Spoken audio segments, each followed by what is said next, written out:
عندي مدة ساكت وما موامضة في الحلقة العاشرة تاعها غادي تكون على تراك سموه مدة ساكت تاع الداك.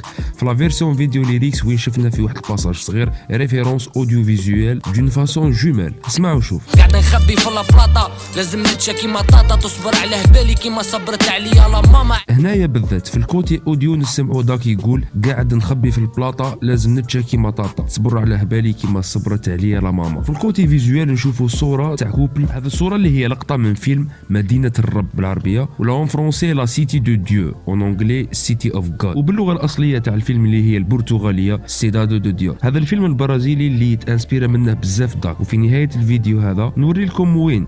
المهم الفيلم خرج سنة 2002 دار ضجة كبيرة ويعتبر من أبرز الأفلام اللي تحكي على حياة الشارع والأحياء الشعبية في تاريخ السينما وفي العالم. ويعتبر أول فيلم غير أمريكي يترشح ل4 جوائز أوسكار.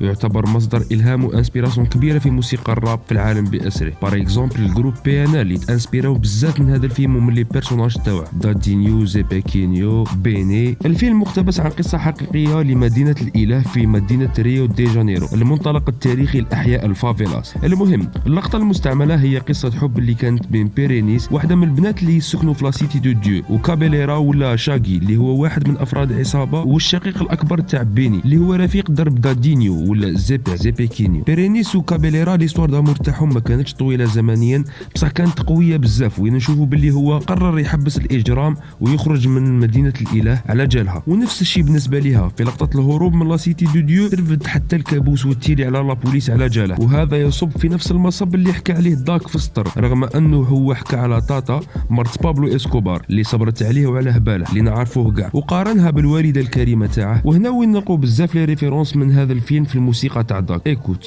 انا بابي كري جامي حكموني كي بلاك بيري عيطي لونسيان كي كابيليرا اون كافان تربع عند حبي تناك وزيباك بيني قدري وخلي من بيع لا بير كابيليرا ضرب لا كابوش ميرو كابيليرا تموت كي زيباك. Guerre à la con. Putain, Manu est mort et moi j'ai plus une thune. Alors, Pequeño, t'es foutu, on dirait. Eh les gosses, vous allez sortir faire quelques braquages. Redémarrer mon affaire, compris? Qui est-ce qui a dit que c'est ton affaire, Pequeño? Oh, pas fait de merde, t'as un gros pourri, on est dingue, t'as dit ça, c'est pour notre... Attaque soviétique sur ce connard!